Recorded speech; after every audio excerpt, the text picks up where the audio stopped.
Hard to see the screen. Good morning. So I'm Peggy Bill and I'm standing in for Brian, who's online. So we'll convene this meeting. We're over here on Lopez, and I guess we'll first ask for general public comment. Does anybody have anything they want to say? It's really hard to see. Doesn't look like it. So let's let Stephen and Mimi ask.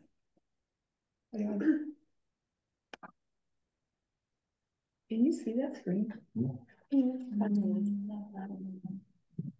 I think it's you can see it better without my glasses.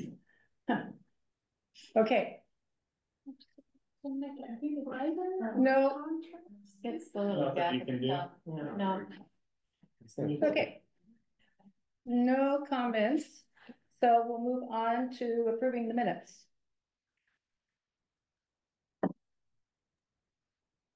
Any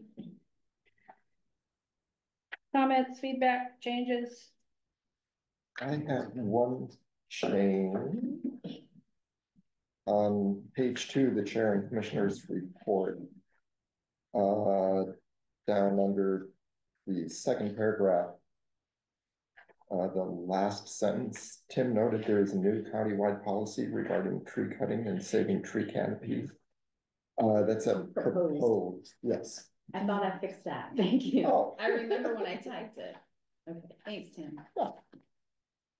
And I had one comment, and that was that we seem to intersperse writing out this is a little thing, but writing conservation area fund, and then sometimes we just abbreviate it, and I think it'd be good if we just did one, write it out, and then where is that? On page 3, stewardship management fund.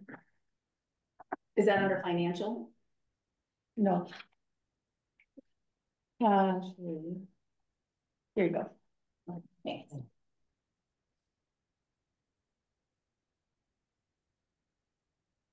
Peg, I have one. Whoops.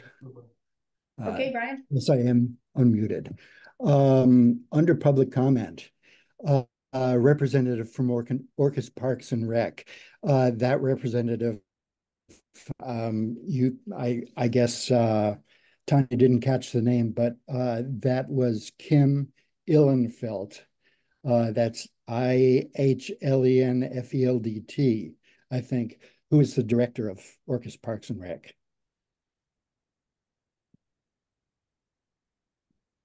Okay. Okay, did you get that? Okay. Yeah. Also, I just wanted a general comment. I liked the hyperlinks to both Lincoln's and Amy's PowerPoint presentations. I think that's a nice way to bring them into the minutes.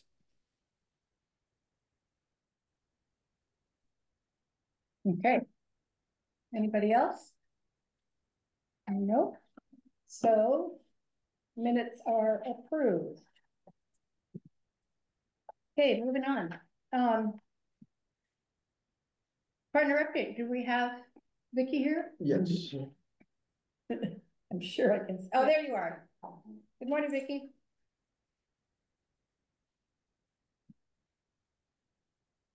Vicky. Muted. Maybe she's waiting to come back. Okay. Is Christine? Oh, Vicky, are you there? Yes, I am. Sorry about that. I'm on the ferry right now, and good morning, commissioners. My name is Vicki Edwards. I'm the conservation director at the San Juan Preservation Trust, and I do not have any updates for you all this morning, but just I do want to share though that we're over the moon excited that the reauthorization was approved with the San Juan County citizens. So we're excited to move forward on many great projects with the San Juan County Conservation Land Bank in the future. Thank you all. Yes, we Thank you. share your enthusiasm. Okay, council member, Christine, Minnie? Yes. Good morning.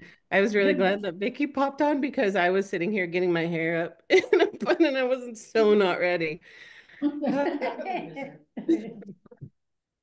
I've often thought it would be really funny if we could somehow capture the few moments people are fixing themselves in the camera before they turn their camera on. Anyway, I think it would be great. Surprisingly, although I feel as though council has been meeting more than ever, it has been a lot of housekeeping, and that's just typical of the end of the year. Nothing that stands out specifically. However, at our most recent council meeting, we did have a presentation, which brought to council the 1-year check-in report for the 32-hour work week, which was, it was a lot of good and it was just a little bit of concern. And the report is pretty in-depth and does show both sides of the coin of good and bad, and is now published on the Engage page, so you are free to check it out when you have the opportunity. It has been receiving a bit of attention from media outlets, and we'll see where that goes. We, the county, are also in the middle of conducting our mid-biennium budget review, which is the check-in for the budget that is going a lot better than expected or anticipated. Things were looking a little grim at the beginning of this year, but I think we are finding ourselves in a place where the actuals are just better than we had hoped for, thankfully. And I too want to congratulate those in the room who worked very hard and achieved the monumental renewal of the land bank. I think that your hard work and determination got us here. And I do believe that it is a reflection of the trust and belief that the community has placed in the land bank. And I'm really happy that I was here and a part of it in a very, very small way. Okay. I have a question for you. Go ahead, go first. Well, when does with the new council coming on, when do they appoint the new liaison? We'll be sad to see you leave. I appreciate that. I can tell you based on my experience, they will be choosing who will sit on what board or commission at the annual retreat in early January. Oh. Any other questions for Christine? Nope. Okay, we're ripping through this. Thank you. Thank you, Peggy. Chair and commissioner reports. Anybody have any reports? I'll tell you where I went. Okay. Oh, well, I've been to None? Oh. Peg, sure. Yeah. Couple things. If nobody else has anything.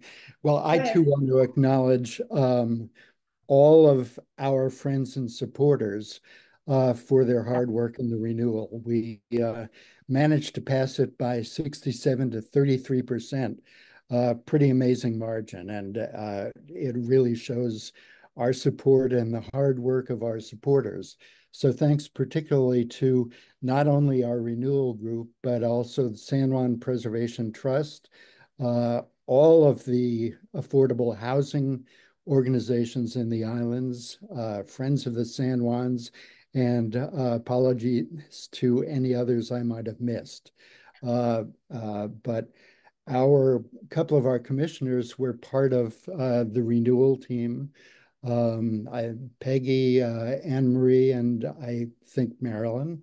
Lots of hard work, and particularly hard work by Lincoln, who did a whole lot on the front lines to combat all of the misinformation out there. Just standing ready to give the right stuff. So thank you, everybody.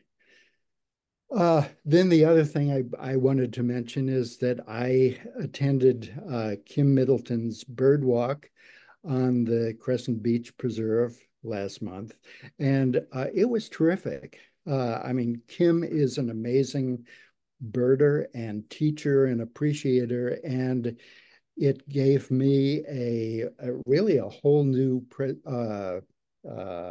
perspective of Crescent Beach as habitat, as in fact a mosaic of very different habitats for birds. Tanya and Aaron also did a terrific job of bringing it together. We had, oh gosh, I don't know, probably 15 people attended, very enthusiastic, and it was a good event, so we should do more.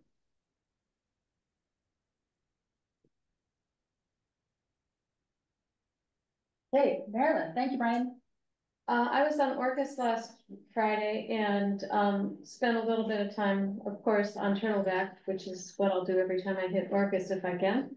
And I also stopped at Coffelt Farm where I had never been and just sort of nosed around the farm stand and chatted with the lady there. But what it brought to mind is that I would like to, if you guys aren't too busy, I'd like to spend some time on both Lopez and Orcas with either a commissioner or a staff member visiting preserves that I have not yet visited, because there are a few that I haven't quite got to. I'd also like to suggest that all the commissioners ought to, maybe over the slower winter season, try to engage with islands where they do not live and try to get a little bit more face-to-face with all of our preserves. Excellent idea. I'll just say from Orcas, we welcome you anytime. Thanks, Peter. I'll give you a call. Okay, anybody else? I will say I was out at Watmo a couple weeks ago on a Sunday, and I pulled in and the parking lot was empty and except one car or truck. And I looked over and it's like, Aaron, what are you doing here? You're early. Anyway, there was Erin. She had her chair set up and a blanket set up and her little coffee. So she was womaning the kiosk. It was very nice. I really appreciated it. I'm sorry they went, oh, well, the only people who showed up, I went for a walk and I came back and there was a truck that pulled in and these 3 people were all putting on their dry suits and they were going out spearfishing. They were, I think, Korean, because only one of them really spoke English. But anyway, that was a new one for me. But anyway, I just appreciate all the work that's been done. And I keep, I go out every now and then to Watmo Head, and Amanda's done some amazing job out there. And, the trails. So I just appreciate the efforts gone into it all. Thanks, Peggy. Yeah, Aaron going for showing up on a Sunday morning. Golly. Triple time? Yes, it's a privilege. It's a privilege. Okay. Anybody else? Nope. Okay. Moving on.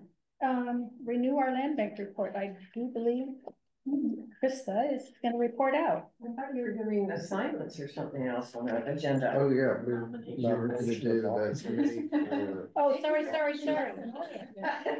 But I'm not in charge here. That's why she was so good. That's why we brought her in. Keep me in mind. Okay, so we're going to set up a committee for the nomination of our officers for 2025. Who would like to be on that committee? Can you tell us which officers would like to be on that. Well, we have to nominate a chair and a vice chair. Yes, so there, And a there, finance officer? there are only two official officers, chair and vice chair, but there's also the finance officer. And there are no other positions to be filled? Okay, No, thank you. Should we look at her? How long do we look at her before she squirms out of the room? No, you're not. You're doing a great job. we could create another one. No, I'm just trying to clarify before we create the nominating committee. Okay. Do I have any volunteers to be on the nominating committee for, I mean, obviously we need to propose the chair, vice chair, and now I hear finance person. Anybody want to do that? Amy's here and that's it. And Brian's here. And Amber's here. Okay. Anybody? I'm willing to propose I would names. volunteer to be on the committee. It's a safe place to be. No. It's a really safe place to be on that committee. I'll volunteer to continue as the finance officer if you decide to nominate me, so that you don't have to worry about that one. Thank you. And that gets me out of any other positions. You are so smart. Okay. Anybody else want to be on that nominating committee? Okay, so Tim, we're gonna have a Lopesian group that's gonna nominate. Make it easier for meetings. Yeah. It'll take a long time. Okay, so everybody okay with that? And then we will come back next month with a very complicated proposal. Okay. Okay, now, Krista, Okay, now. you're on. Renew our land bank report. Before you start, I just want to make something totally clear. That Renew Our Land Bank is a separate entity. It's not part of the Land Bank Commission or anything to do with the governmental function. It's private campaign group that was set up independently. And that's who we're going to hear from, although lots of people were involved in the campaign, and so I'm hoping this will be a good discussion. And that, I'll just add to that, because I think it is important. So I was on it and Marilyn was on it, but not as a land bank commissioner. Right. As a Peggyville person who lives on Lopez. So I was on it, and I'm not sure exactly what you want to hear today. So I'm kind of prepared to answer questions, probably will be the most productive. Because I'm not sure what questions you might have. But I can kind of give you an idea of a brief overview of what went down since February. We started working on this in February. Just some key points. Just to correct Brian, Marilyn definitely was on this committee. If you weren't, I don't know where to look, if you weren't sure, it was actually a district lead over on San Juan, and she and I stepped in to fill Judy Cummings' place when she had to leave. So Marilyn was definitely on the committee for the past 11 months. But so why don't I just walk through how we broke it down and kind of the tasks, I guess, and feel free just to say, we just want to know this. So, but we did start about 11 months ago, February. There was probably some talk in December, January of what to do, but we brought together and worked on started a steering committee back in February. And I think I made little stars. I think one of the successes of this campaign was that we worked really hard to get that steering committee put together with really committed people who had experience in the different areas. And there was a small core of us who just kind of knew people or didn't know or reached out to find out who could be on that group. And we ended up with about 13 or 14 people. And as the process went on, they each stepped up and took really key roles in the campaign. So I think we were blessed with a really amazing steering, highly functioning, highly collaborative steering committee that met over 30 times on their own, plus all the district teams met and the other committees and whatnot. So a lot of time. But that was the thing that came first. And kind of coupled with that was kudos to Christine Minnie and the council. We had informally discussed, as when I was still on the commission, this Land Bank Commission, we informally discussed their support of this initiative. Would they be willing to endorse it, sponsor it, which would allow us not to have to take on another task of going out to the community for a petition. And we got that support, and it was formalized in July, which was great. But we went into the process knowing that we had the support of the council, and that was key and really, really appreciated. So that just lessened our load by quite a bit. Early in the process, we collaborated with Trust for Public Lands to do a statistically valid, is that what you call it? Statistically valid poll. They underwrote a portion of that, and the steering committee reached out to a small group of people to help fund the rest of that. The San Juan Preservation Trust contributed to that. And that was key for us to find out what the community was thinking about, what their concerns were, what they, how they would respond to messaging, I guess, a bit. We put together, part of it was a sample statement, trying to give information about what the land bank did. So that polling became the focus of our media campaign. It outlined and identified the challenges we might face, and it was a fantastic tool to have. So I have a star next to that in lessons learned as we go through, as you go through as a commission over the next 12 years. I would try to set aside, I don't think you can always rely on, well, let me think about that. I think that information is very valuable, and the land bank could benefit from it midstream, 6 years in from now, to do something similar to test. It is the focus of our community the same.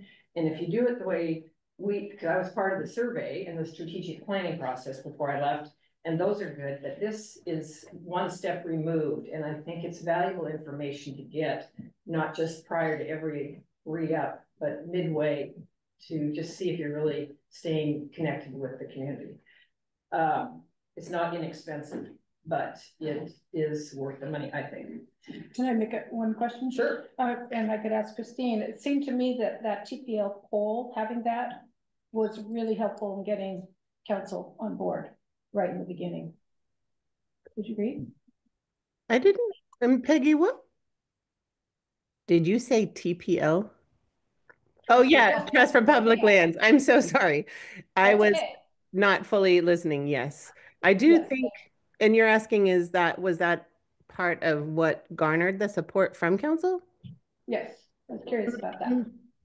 I think that it was an important tool for the process, but I can only speak for myself, and I think that my support was definitely there before that was a factor. So either way, I think it was good. Okay, moving on. Great. Well, I think it's helpful information to count to any council, because it did give information about what their community thought about natural resources, access to public lands. So in terms of maybe the infamous or famous tourism management plan, that kind of information could be instrumental to be fit in there somewhere. So anyway, so moving along, we needed funds and we needed friends, and so we worked on fund and friend raising. We developed a budget, and we kind of paired out. Focus was made put on trying to raise the money that would satisfy the costs that were going to be incurred, and as importantly, we had a group out trying to get people who supported us to make statements. That's like money in the bank as much as the checks that people wrote, was having all those personal endorsements. And we got a ton of them, just names and then quotes and pictures. And that took quite a while, but we didn't really launch the campaign until we knew we had all that stuff in place, because it really told most of the story. So friends and fundraising. We were quite successful at both. Website development, it was astronomically successful. We wore out 2 volunteers who had done that in a past life, and this time did it no cost, no economic cost. I don't know what the physical cost might have been to them, but they took the poll information and the messages that came from that, and they created a campaign for us. Basically, they identified the key messages, and they took the information from the poll, the feeling of what people, the feelings people had for the land bank, and what the land bank does. We identified what was important to people: the clean water, the healthy forests, all those items, those bullet points. And they worked, and Sandy Friel, who's not here, but I need to call her out because she and the McVeys took what all the good work that the land bank does and everybody does, and they converted it into stories. And they took the topics of healthy forests and told the stories around what all you guys do supporting that. And they took clean water, and the list went on about the preserves where different things are happening, and wildlife restoration and wildfire prevention.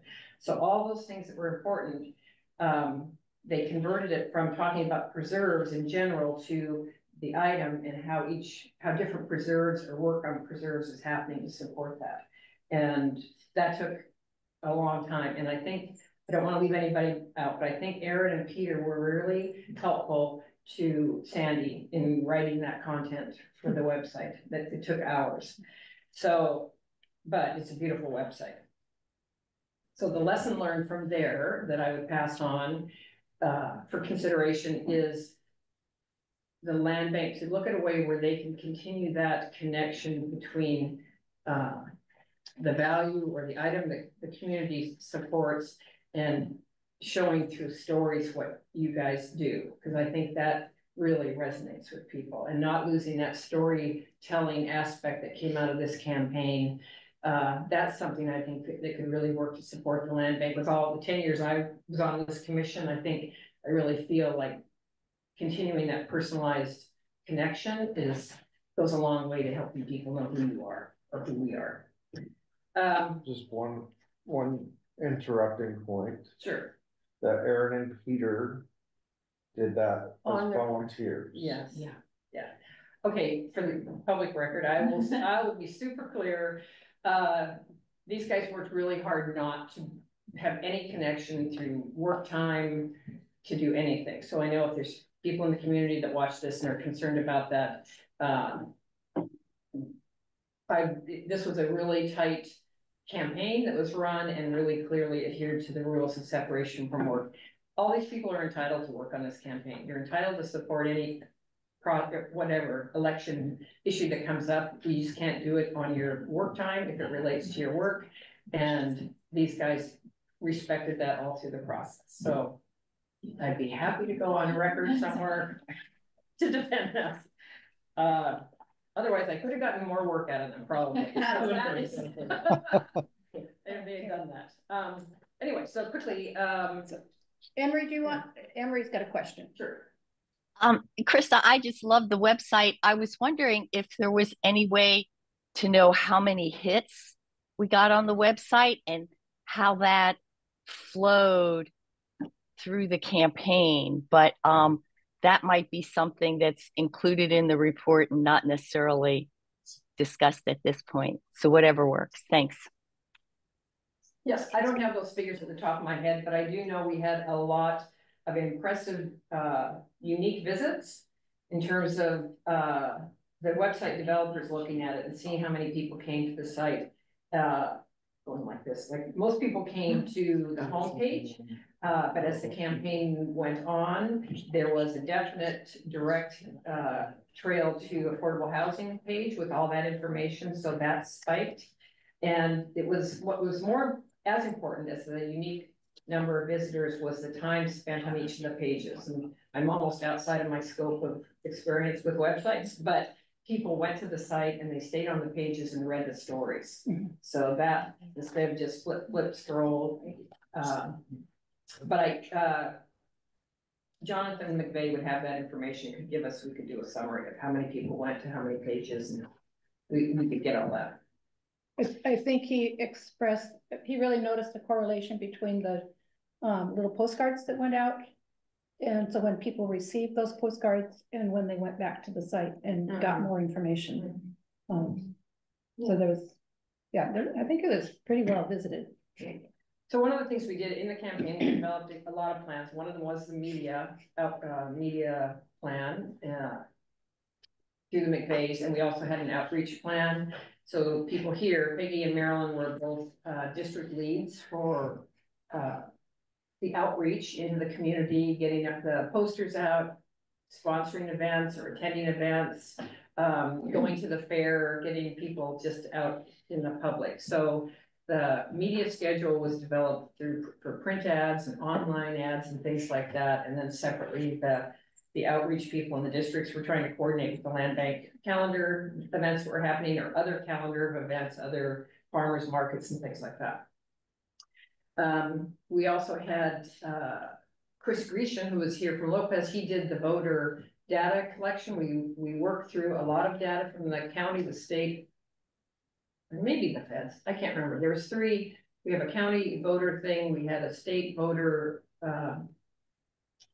database, and then we had a third database. But we helped to collect all that and connect everybody so that we can get a sense of who is most likely to vote in favor. They don't know, but they're just looking, are they leaning right or left or in the center?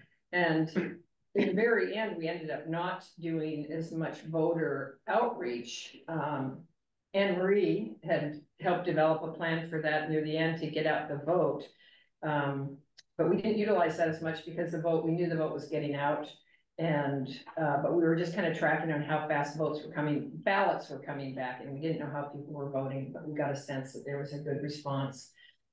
So anyway, so those are basically the things that we did in the steering committee. So I would like to say, just to go on record, why not, that Judy Cumming was to be our treasurer. She stepped up very early, and then through no fault of her own had to step back. And so Marilyn and I shared the duty of keeping track of where the money went.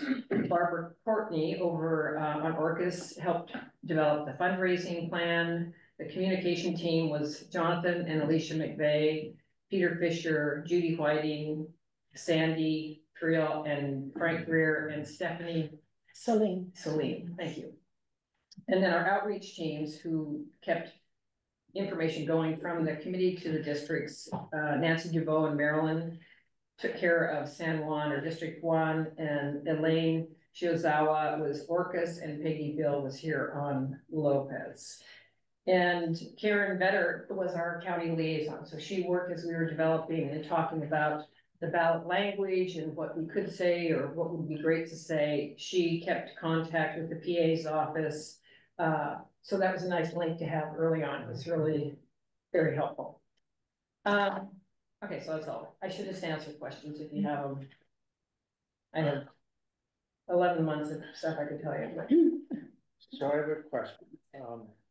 In the polling, you determined certain themes that people were very responsive toward. And I'm kind of curious in the statements that you got from people supporting it, and what kind of overlap there was. Did you see those themes being repeated in those statements, or did you see anything new coming from those statements? Well, that's a good question. I don't remember anything coming up that was surprise. Do you? Like, I don't remember a message from anyone. You have to think about that. I think it was pretty consistent with what the poll said we would hear. I was looking at the endorsements last night. Be a fun thing to do. But what I saw coming up, a lot of it was really pretty vague. Like I go out to nature and it's really important, and quality of life and all of that. And then there was an increasing number of people who were also tying it to the affordable housing issue. But I didn't see people really calling it out specifically in the way that the polling came back with Clean Water, Forest. They were large. I think the endorsements were largely addressing the Feel quality good. of life Yeah. aspect of the message, Right. you know, which encompasses all of that. Right. Gosh, I just had. It was very heartening to look at them all though, because there were so many, Mhm. and I think, go ahead. Mary. Well, just as a completely non-scientific observation, someone commented to me the other day that they felt within the community that a lot of people who have more recently arrived were very supportive of the land bank because and a lot of that has to do, I believe, with the profile of public access, and stewardship of the properties. Mhm. But that was sort of an interesting, point, that people who are newly arrived and getting to know the community are seeing this as a huge asset for the community. Non-scientific comment. I think the ongoing challenge, what did come up quite a bit in a very innocent question frequently is, well, what's the land bank and what's the preservation trust? So that one was never gonna go away. Like that, we might as well just get a tattoo. But they were very secure and they were very happy to know that we were both doing things, but it was, and the link to affordable housing was not commonly known. And that getting that information out there was very helpful. I will confess to having a really disconcerting brief conversation with the eye doctor that I went to see, and we were, how's it going? What have you been up to? I said, oh, I've been working on this campaign with the land bank, getting it renewed. And, oh yeah, what's this renewal thing? What is that renewal thing? And I'm like, oh my gosh, you've lived here for 45 years. So I said, we do this. Oh yeah. I said, North Shore, does that ring a bell? He goes, oh yeah, that's great. I said, yeah, that's the land bank. Oh, great. And I thought, okay, we're 7 days away from the vote. And this guy has lived here probably longer than I have. And I was just, but whatever. It just was how it was. And last thing I would say is that we are working to archive all the material. Sandy is taking that on, all the stuff that's on our Dropbox, because we have a lot of, just all the meeting notes and all the plans, communication, fundraising, all the different plans that were developed. And she's gonna get that all pulled together so it's available for 14 years from now. We're even using that kind of stuff. And I just wanted, I don't want the point to get lost, but I think as the commission, we owe a huge debt of gratitude to Krista and to Sandy, both former commissioners, because the amount of work that they put into this project was unbelievable. It was a full-time job for a long time, and we would not be where we are without those two leading the charge. So we owe them a profound respect. totally true. Well, yeah, thank you. It was a lot. Don't tell the truth. But it was really fun. Sandy and I there were times it was not fun, but we had fun together and it was great to work. She's amazing. Krista at least did not send emails at 3 a.m. Sandy on the other hand. Yeah. She did that when she was on the commission. Yeah. She's been doing that forever. Yes. Her work hours look different than other people's. Does she sleep? That's the question. I thought it was really interesting. Can I jump in with some of the results? Yeah. So the district results for renewal.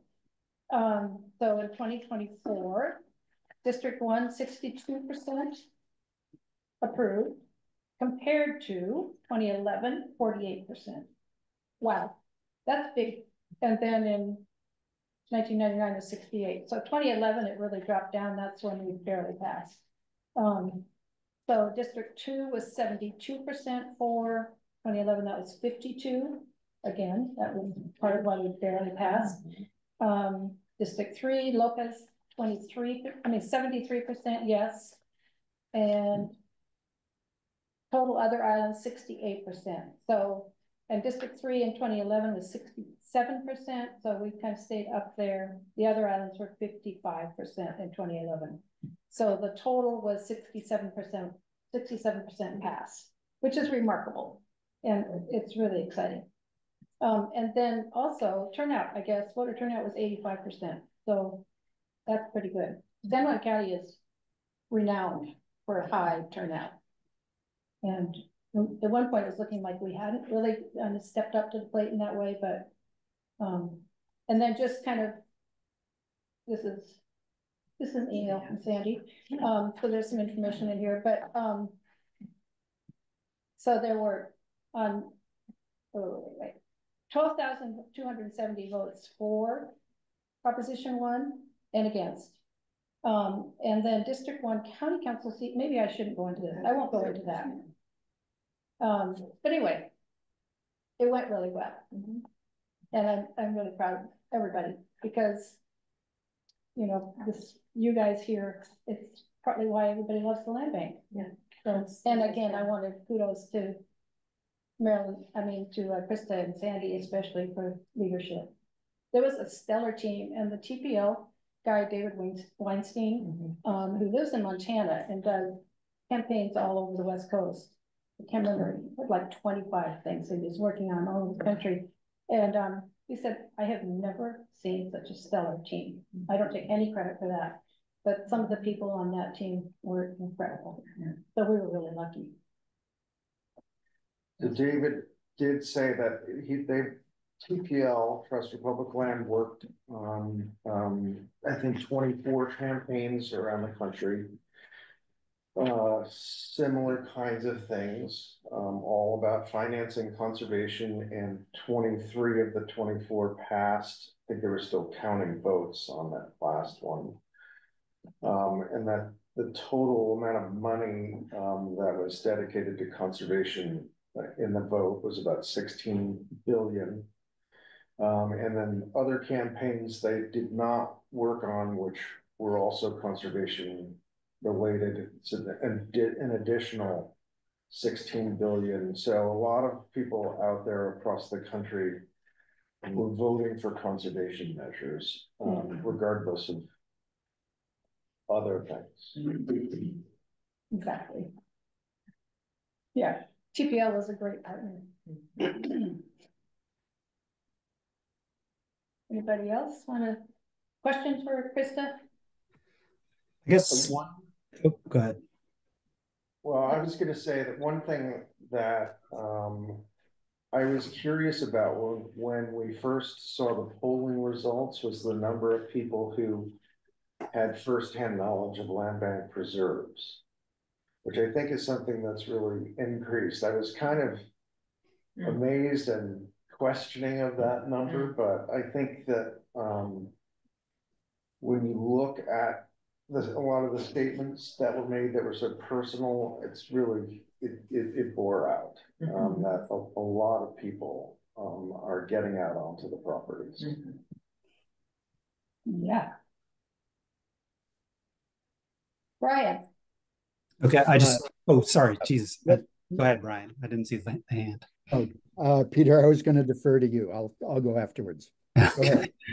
I just wanted to say, thanks so much to the renewal campaign folks.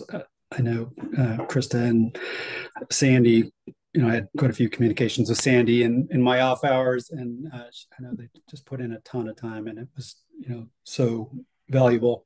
Krista, I guess I'm curious if along the way you encountered people on Orcas who are critical of the land bank that might be interested in having a conversation in the future with me, or I'd be happy to reach out to folks if anybody stands out as having particular concerns that maybe are misunderstandings, or that we could sort of clear up. So sure, keep that in mind. Yeah, that's a good question. I wouldn't give you that answer right now anyway, but we could ask all the districts that to get some feedback, just to know. I don't remember any stories coming back about anyone like hugely. I'd have to think about that, but the districts would know, because they were the ones that were out visiting people and interacting with them. So we're going to kind of do a little debrief thing from people, and I'll ask that question so that all the stewards or people can know if there's some opportunities for outreach. Thanks for bringing that up. It's a good idea. Brian? Yeah, Peg, if I may, I'd like to read a short letter of appreciation that I've drafted for the commission's endorsement. and that I'd like to send to the renewal committee and read at their event on the 23rd. So, sorry, let me bring it up. Yeah. Here we go. To the Renew Our Land Bank Steering Committee and volunteers, the Conservation Land Bank Commission and staff join you in celebrating the successful efforts to renew the land bank's funding for the next 12 years. Whereas the previous renewal in 2011 barely passed, the 2024 measure passed by a resounding 2-to-1 margin. We owe much of that success to you, and we want to thank each and all of you for dedication, hard work, and sustained organizing. Despite some minority opposition, you succeeded in providing good information, inspiration, and rallying the support of many friends of the land bank. We'll continue to serve and rely on our land bank friends in the coming years, and it is our hope that many of the renewal participants will continue as friends of the land bank to assist and advocate for us in our continuing efforts to preserve the best natural lands in the San Juans and make them available for our community to enjoy. Thank you again for helping to ensure our success. Signed, Brian Weiss for the Land Bank Commission and Lincoln Borman for the staff. Thank you. Nice. Okay, but I don't know what the process is. Do we all vote and say, yes, we endorse that letter from the Land Bank Commission? I don't think you need to vote. Hello, hello, this is Mike. I just got logged in and I just heard Brian's letter and I heard a little bit of Peggy's overview. I don't have, so I want you to know I'm here. I can't get my camera to work. But Brian, someplace in there would have, especially at the beginning, should we mention something about the fact that we're also pleased that the Home Trust or the affordable housing lives on as well, or potentially lives on, something that's, shows that, we appreciate that vote as well, for them as well. That's all I got. I thought it was well done. I'd be glad to add that if everybody agrees. For sure. Okay. I mean, I think to me, it's been really clear this time around that linkage has been so much more highly portrayed and visible than it was before. And that also coincides with the need for affordable housing. So it has become more and more of an issue and an opportunity. I think it's been interesting, again, looking back through the endorsements, how many people, it's like almost like the land bank is helping to fund. It's kind of the way they word it, affordable housing, when in fact that's not true. We're just enabling the REIT to come through for affordable housing. So right. It's a little bit muddy in my mind in terms of the way some people think about it, but it's an important outcome for sure. Good. So, yeah. Should we include that language? What do people think? Peg, if I can mention again, this letter was intended not for publication, but specifically for the renewal group. And Brian, just to be read for them. Yeah. I think it's important also to acknowledge the fact that the home fund has to be renewed as well, and it's on a different schedule. So we just want to, I wouldn't want people to think that did it for everybody, because the home fund, I think that went through in 2018. So that'll be another campaign. That's a separate campaign. I'm sorry, Henry. My internet hiccuped and I missed most of. We can communicate about that later. Yeah, sounds good. Thanks. So I guess I just listening to what people have said, it seems to me, because this letter, as Brian is saying, is just for the renewal committee and saying thank you, then I would say let's just go with what we have. I agree. Yes. Okay. Good. Thank you, Brian. Yeah. Okay, thank you. Yeah, thank you, Krista.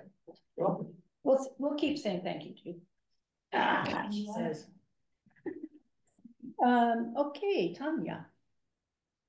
Well, I don't have an agenda for 9:20. We got renewed. I've been telling all my committee meetings. Yeah, I can sleep on that. I would also like to say thank you because a lot of that is, well, anyway, promotes what we do. So, what do we have going on? We've got the annual retreat in December at Camp Orkyla.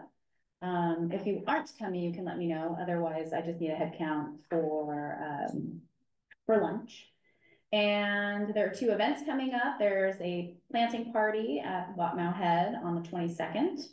And there's also a burning and thinning demo at Turtleback on the 23rd. And that's the last of the seasons of Turtleback series that Peter put together every other month, I think, kind of quarterly, just to see, you know, what Turtleback looks like throughout the year. A lot of people maybe only go in the summer. So other than that, I'm personally planning for next year, and I've had some support from Margot, who is doing some extra hours through the winter for outreach, and so that's really nice. And then we will also be doing, I've got an appointment or a phone call scheduled with our webmaster, Darren Long from Orcus. It's Blooming Mind Design, Blooming Mind Media, actually I think is the name of his company. Anyway, we're due for a refresh or an update. It's been over or almost 5 years for the website. So we'll talk about that. If there's anything, you know, that comes to mind that you'd like, Margot and I have been working behind the scenes gathering new ideas, and I'm sure there'll be new templates updated. So that'll be the next big project. Is that something we can talk about at our retreat?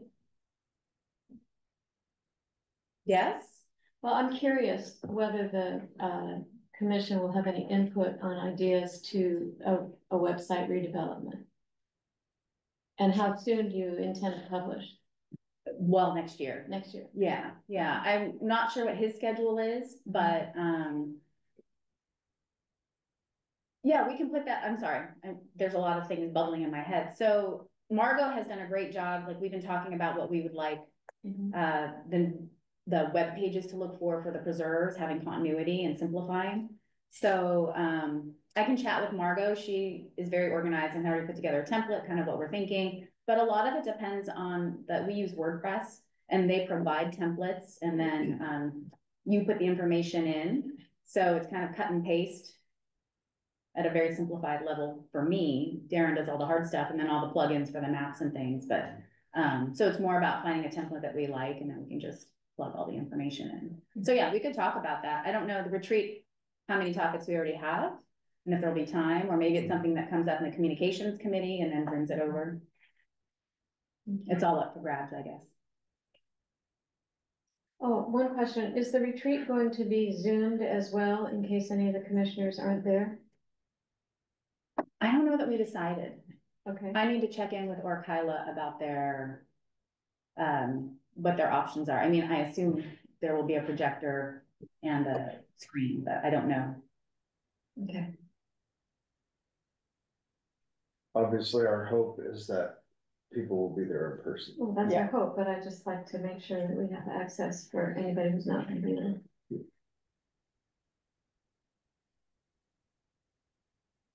They have to write a paper, which will be graded. Things happen. And a final report. Yeah. Okay.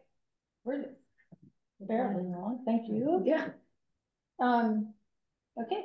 We're gonna take, I don't know, should we take a break now? Should we just keep going? Let's keep going since we're so early.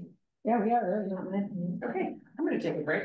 Yeah. Oh, She loves us, but really doesn't want to stick around. Hope to see a lot of you on the 23rd. Thank you, Chris. Thanks, Krista. Yeah, thank you. Thank you. Endless gratitude to you. Oh, yeah. Yeah. Thank you. It was. It was fun. Oh, Oh, thank you. Yeah, it is. Thank you. Thanks, everybody. Bye. Bye. Thanks, Krista. With, maybe since we have a few moments, and then we'll take a break, because I think this should have come under The stewardship, when we approved the minutes, were we supposed to approve the stewardship report too? No, No, when do we do that? you don't.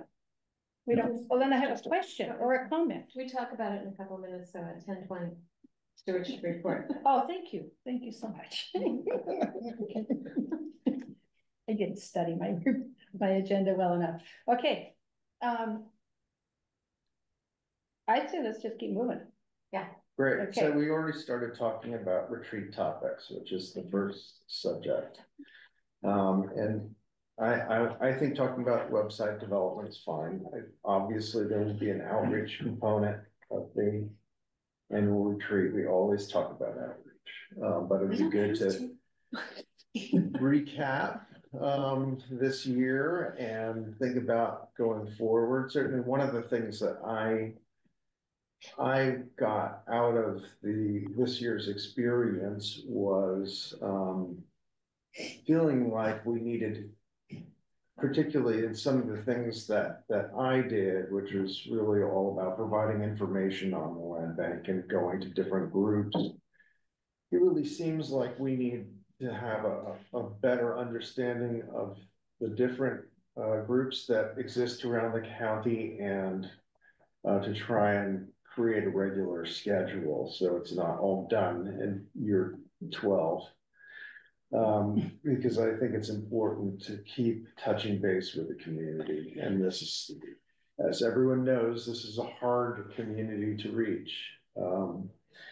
So getting out and in front of these different groups is really important. But that's something I would like to put on the agenda because I'm sure there people have other ideas about how that might unfold. Yeah, I'd like to fatten that subject up a lot. Yeah.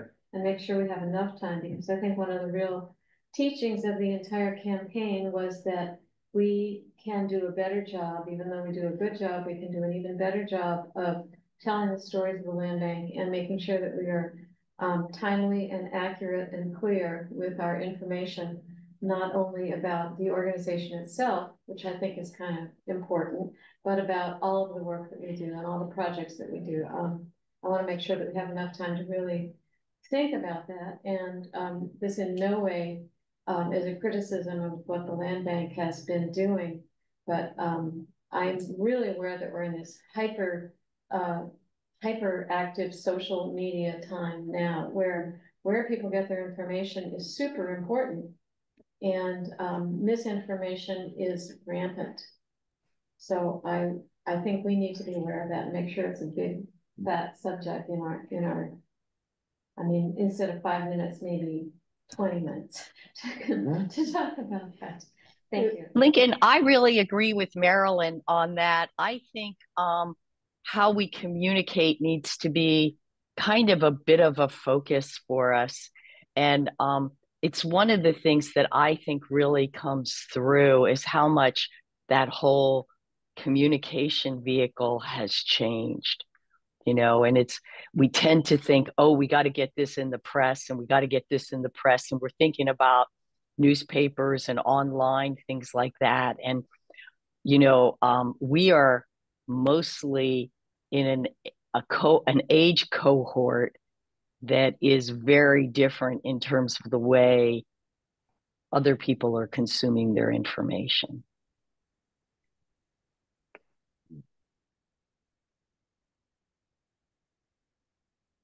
Thanks for allowing me to interrupt you. Oh, no problem. I agree with all of that. And I would like to add, I guess as a sort of a subheading for that, our volunteer efforts. I'd like to have a little bit of an evaluation of our volunteer efforts. And also, I think that it's really important to find ways to acknowledge and celebrate and reward our volunteers.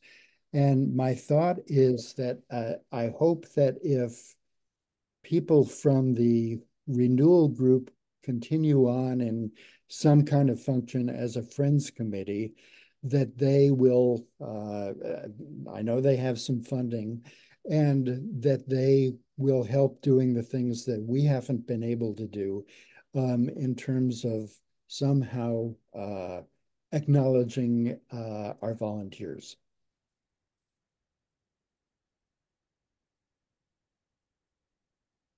Great. Okay. So a couple of other things that have come up. One is the question of accessibility for people who have limited mobility. And I think that's a good topic for us to talk about. Kind of interesting, former Commissioner Amanda Zeus, who had an unfortunate accident and broke both of her ankles. But she is recovering. However, this led to very new experiences in how she accesses land bank reserves. So it's good perspective for us to keep in mind. Which is why Mount Graham is so great. You can get to the top on Sundays in a vehicle for people who are limited in their accessibility. Sorry, I will say that every time you mention that. So yep. Another thing, obviously, last year we spent a lot of time putting together a strategic plan. And so it makes a lot of sense for us to look at how far we've come in making progress on those strategic plan elements. And Lincoln, the flip side of that is what's on year 2 for us. Right. Exactly. And those are that was my list of things. So we need probably another topic or two. I think so. Really? Well, that's a lot. I got one. Yeah. Probably, this is super dry, but that's how I am. I'm really interested in reviewing the organizational chart, as it were, that connects the county council to the land bank, to the commissioners, to the staff, and just to review responsibilities and what? Just the connections between relationships between these, and the prosecutor's office would be part of this conversation, so that we all have a refreshment on how this organization works. I also think it's really important to keep that clear in the public's eye so that they can see how we are set up as part of county government, and therefore what our responsibilities are. So just a little review would be nice. Sorry, dry. That would probably be a good presentation, not necessarily at the annual retreat, but it's something, if we could get that onto something that's recorded, particularly for the public to have a better understanding of, hey, I would like to make sure that property X is protected. How do I go about doing that? If we have a good, concise presentation about the process and the steps you like. Well, even further, just a page on the website that identifies this structure might be easier for the public to access. So I didn't really come prepared to propose any ideas. Oh, I'm sorry. I see hands up. So let's go with Anne Marie, I think. I was just wondering if we need to talk at all about our fund itself, the REIT, and how the money's coming in, and any concerns anybody might have there in terms of going forward this year. I just didn't know if we had any finance items that we need to kind of talk about. And I just want to butt in and say that, to me, the obvious thing is we've been talking about where will we go if the REIT does not pass. What we really need to talk about now is where will we go if the REIT does pass. Yes. It did pass. Correct. Yes. I'm aware. Okay. Just want to catch you up. Got it. I think that's a pretty obvious thing we should celebrate and discuss. Oh, and the last thing I'm going to say in this whole meeting is, as part of that, our renewed emphasis on stewardship and its balance with acquisition. I think we've talked a lot about that, and now we need to talk about it again in a slightly different way because we have a different financial picture moving forward. Is that it? Okay, Amy. Amy? Hi, yeah, sorry, I had to get off mute and I'm like I said, I'm sorry, I'm doing double triple duty at some point this morning.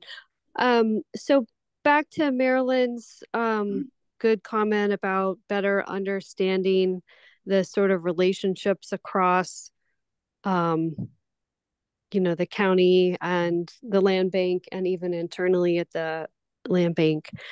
Am I correct in recalling that one of the things we included in the strategic plan was to really dig in and look at the org chart of the land bank? And if that's the case, I wonder if that's something we should maybe put on our plate now that, we're past the renewal.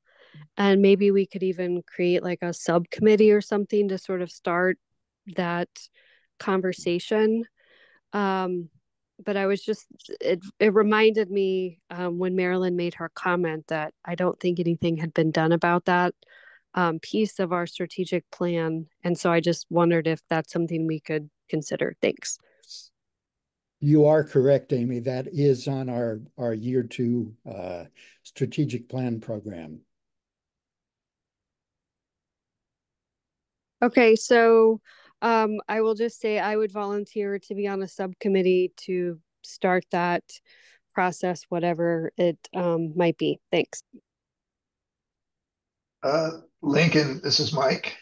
I can't figure out how to get my hand up. I'm in California, and I'm working off my phone, so it's a new experience. But back to the communication side of it, I was wondering, it seems to me that what has happened over the last 2 or 3 months with the combination of what we were doing and what the REIT committee was doing has been pretty successful based on the votes. And I'm wondering if when we cover that portion of our strategic plan at the offsite, whether or not we have representation from the REIT committee and their input as to how we can combine these 2 efforts into one effort going forward, because that was so successful. So that's one of my questions. The second question I have is, we have two new commissioner or 2 new council members now, and I'm wondering how we should integrate them, or should we integrate them into our planning process next month? Yeah, my plan, certainly, Christine is our liaison, and so she's definitely invited to come to the retreat. I was thinking, since it's on Orcas, that we would invite Justin Paulson also, since we don't know who the next liaison is going to be, but since the meeting's on his island, I think it makes sense to have him there. And we might extend that to Carrie also. But certainly having Christine and Justin there would be good. Yeah. Yeah, I think it's a good orientation for them as well. I mean, they have a view on it, but this gets into the depth of what we do and how we do it and what we think about, and I think would be helpful as background information for them as they go on and do their new jobs. Yeah. I did invite the county manager as well. She has a conflict. Yeah. So she's not going to be able to attend. Lincoln and I agree. I think we should invite them both, Justin and Carrie. Okay.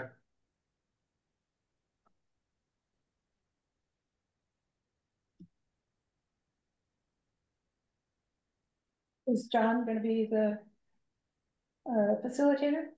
Yes, John Howell is going to be the facilitator. So I'll be having a conversation with him on Tuesday to start talking through the possible agenda, and we'll continue to develop that. So I missed the early part of the meeting. I apologize. Did Christine mention if they've determined who would follow on as our liaison with the council going forward? No, that will not happen until the council meets early in January. Okay. So it may be at their annual retreat. I don't know if that's scheduled yet, but certainly one of the first few meetings of the year, they will do the commission and board assignments. Okay. Liaison assignments. Great, thank you. And I'll say, just in my meetings with each of the new candidates, they are very much in support of the land bank, so we're really lucky. We're really lucky. I guess one of the questions, I keep bringing this up, and is there any reason, or are people interested in trying to understand more about our potential collaboration or relationships with the tribes and getting more information on that? So maybe having Frankie, I think, is that her name, come to that meeting and talk to us a little bit more about that process. I don't know if that's an appropriate retreat topic, but if other people are interested in that. It's an important background information for everything. So to me, that makes sense to have it there. Others? I think she was already on a list for a retreat topic, so. It was? Or future agenda. Future agenda. Future agendas, yeah, Okay. but not necessarily for the retreat. An idea. Okay. Yes. I'm really interested in that, and I know we have that, especially already for Watmo Head, and Amanda's making progress with that. So that's great. Good. Okay. Well, Can we send you other ideas? yes, send me other ideas if you have them. I expect you to be working on that over the weekend. Absolutely. Are we up to several days of a retreat now? Sorry. It's gonna be really This fun. is a 1 day, part of a day event. So just remember that, not like last year, not a 2-day event. So maybe a 4 hour, is that the structure? I think it will be, yes, about 4 hours. Okay. Any other comments on this topic? Questions for Lincoln? Okay. All right, next up was revisitation of the Falls Bay Creek Preserve wetland mitigation proposal. This is in conjunction with Public Works improving Baylor Hill Road. And in order to do so, they have to impact some wetlands. And so they are hoping to be able to use Falls Bay Creek to mitigate those impacts. I did have a conversation with the Public Works folks after the last commission meeting where we talked about this, and the commission expressed some concerns, particularly about the length of time things would be monitored and costs.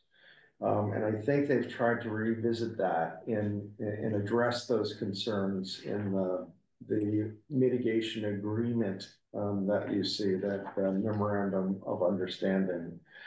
So I'm just wondering, I'm hoping people have had a chance to look through that, and I'm just looking for reactions. You know, where are we on this? And I will remind you, I think it's important to note that while this picture is probably almost certainly going to continue to change as the state focuses more on this concept of no net loss of wetlands. And so mitigating by taking an area that's conserved is going to be less and less acceptable. We're not there yet.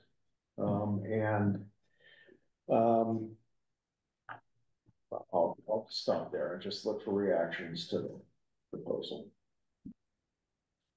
I just want to make a go ahead. What, just a question, what's the origin of that MOU? Have we done that before for mitigations? Or was that just for this time? It's just for this time. Last time we actually had a recorded document that was for the not Baylor Hill Road, the Mount Baker Road improvement project. Yeah, Terrell Beach. Right, which was, I can't remember exactly what year that happened, but this time around we're going with the MOU approach. Yeah, well, I was glad to see that, a formalized agreement that really sets out the points of agreement. I think that that's very important.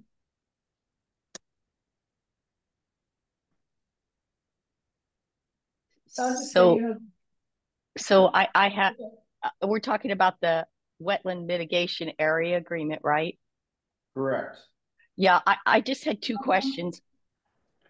On page 3, under 4B, the second sentence says tasks may include, and this is to the grantee. And throughout the rest of the document, it mostly says shall. And I was wondering why that was a may, just kind of for my own understanding. Well, I think if you read through that, the question is not really whether they're gonna do a lot of the tasks that continue to be spelled out throughout the document, but here, there are questions about is there trash or foreign debris? If there's not, then they wouldn't have to undertake that item. Or replacement of dead or dying planted species. We don't know, whether that's going to need to happen or not. Okay, my concern was it was like, well, maybe they'll do it, maybe they won't. But if that's what the understanding is, cool. Then my other question was on page 6 under H.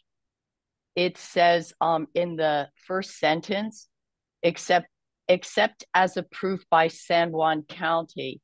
And I was wondering who exactly that's referencing, because all of this is about San Juan County. Is that the land bank? Is that Public Works? Is that the county council? Is that the attorneys? Prosecutor's office? That's a good question. I don't think Yeah, it just seemed like it should be spelled out, but that's just me nitpicking.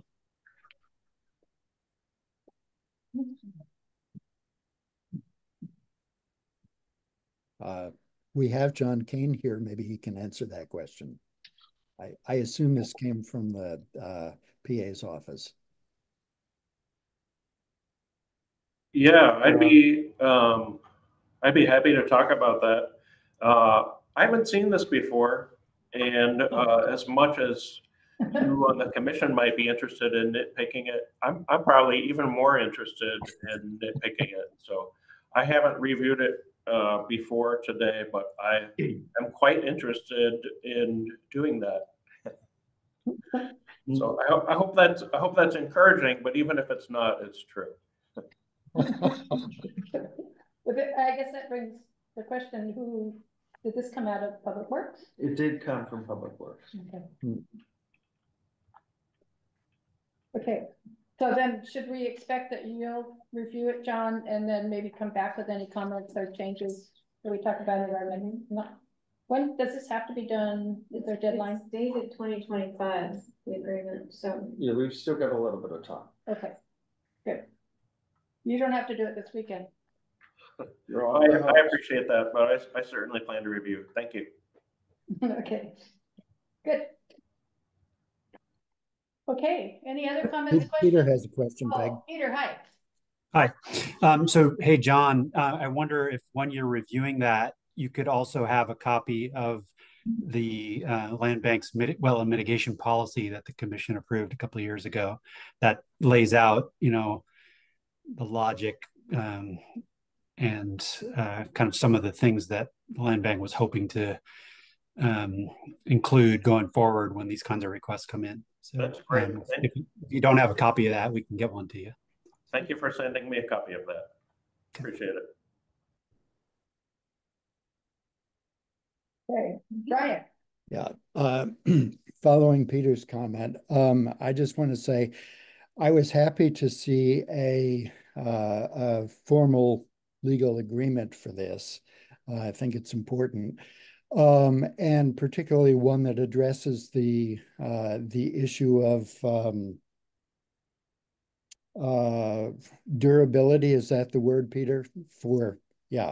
That is the length of time for which the proponent is responsible for the mitigation. the thing that the agreement doesn't address, in my view, is the question of no net loss.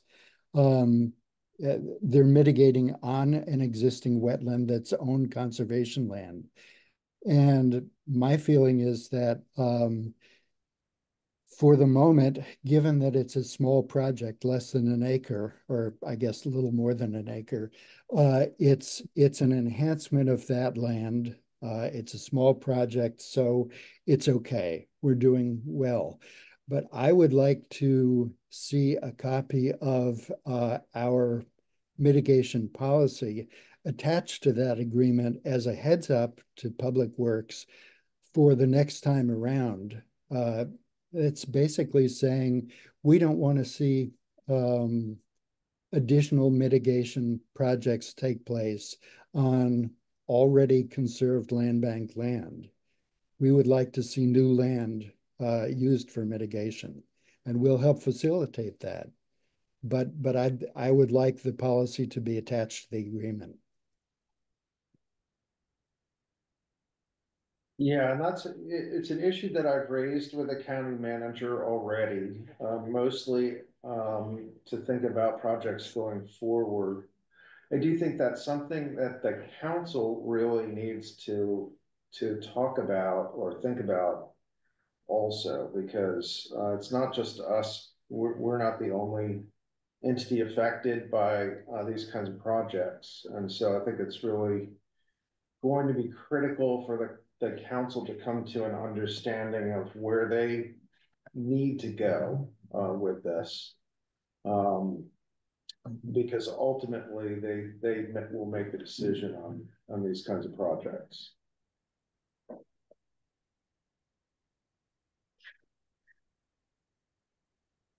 Yep. I looked through it. I'm glad that the agreement is predicated on fulfillment of the state and federal requirements that sets it in stone pretty well. I did have a small question on the fencing. There will be fencing around the new planting area, and the old fencing will be taken down. I can't recall exactly where that is. But was the old fencing agricultural fencing, or is it deer exclusion fencing? Are they replacing the fencing that was there with light fencing? It was the old fencing was for livestock. Oh, okay. So I think that's still an open question of what kind of fencing we want to see put up. So I'm open to suggestions on that. And a lot of that depends on whether it's going to be possible for us to reintroduce grazing onto this property or not. Certainly, the Clean Water Advisory Committee and Environmental Stewardship have a lot of questions about allowing grazing on this site because it's so wet and floods regularly, and it's a question about water quality. So I think we'll have to continue discussing that subject, but we're going to almost certainly have to make a decision about this fencing type before any conclusions we might come to on that other. Okay, I'll take a look at the map again and see where it is. If it's a place where grazing should not be allowed anyway, then it seems fine, but it would also seem good to keep the options open for either grazing or exclusion of grazing. Right. So having the fencing good enough for that. Some of the feedback, just in support of that, is that we got during the renewal process was that we were preventing agricultural uses on some of our land. Yes, and some of it was not accurate, but still there was kind of a myth out there that the land bank is taking lands out of ag. Right, and so this property is certainly directly called out in that. Right. In that we have had a grazing lease on the property for some time and decided not to renew it. And so we haven't made any decisions permanently one way or the other, but We knew that there was some potential for wetland mitigation or restoration on this property, and we also knew the concerns that were being expressed about water quality impacts, and so decided just to pull the animals off for now, so we can come to a better conclusion. Right. I will mention that one other thing happened on this property recently. We did get an initial test shipment of basalt. Oh, So we got 10 tons of basalt and took it down to actually the higher and drier part of this property, together with the researchers from Yale. Got out there. I wasn't personally out there with a shovel, but lots of people were out there. It was the material was wet and needed to be hand spread. So that was done over an acre, but control plots were set up. Soil samples were taken, so we basically got this protocol in place to come to some conclusions about the benefits, hopefully, of basalt in a number of ways being put onto agricultural property. And they'll be back in the spring to start taking some initial sampling. They've also offered to come to the Ag Resources Summit to talk about basalt, use of basalt on agricultural lands. And I think that's happening into February, 1st of March, something like that. So are they on the agenda? Not yet, but they've offered, so I suspect we'll want to take them up on it. If all goes well, then I think we'll have a strong potential to get a much larger shipment to do different things with it. When did this happen? This happened in the last week of October. Quite a while ago. Yeah, I made note of it in the stewardship report. I was like, what? Yeah, no, it was the 20, actually, second to last, it was the 21st when they came. It took, as we were trying to do the larger shipment, lots of issues came up, lots of logistical issues, other concerns, and so this was presented as an alternative. And I think it's a great way to go that we have this test plot set up, and we'll get some good information and a variety of things about basalt, and we can make a decision about whether we want to continue this or not. And was this the same sort of dust that would be coming if a larger shipment came? It is. The issue, the reason it had to be hand spread was because we waited too long to get it out there and it got wet. Once it gets wet, it's a much more difficult proposition. If it's dry, we should be able to spread it with a mechanical spreader over much larger areas. Very good. So Yale is involved through all of this. Yep. Yeah, I had a couple of a staff person, a graduate student come out. They stayed for 4 days, help with the spreading, set up all the measurements and, monitoring protocols and all of that. And they'll be back. And any word from the Allen Foundation about further funding? We did receive word from the Allen Foundation probably a month or so ago that project was not funded. We don't know what was funded. They were supposed to make a decision during the summer.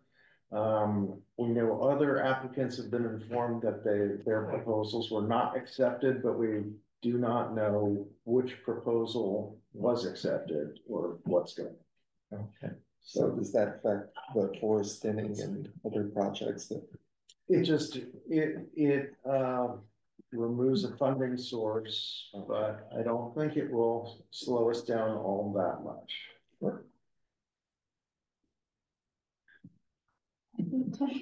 Peter has his hand up. What's that? Peter. Oh, sorry, Peter. I really can't see that yellow hand up there, but go ahead in this light. No worries.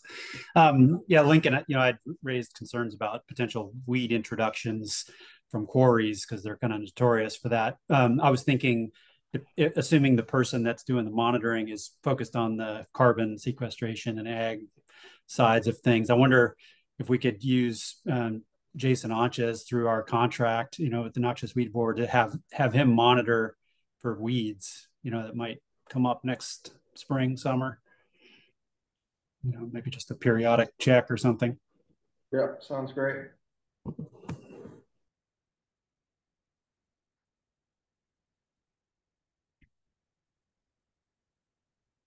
Do we need to approve it? No, No, okay.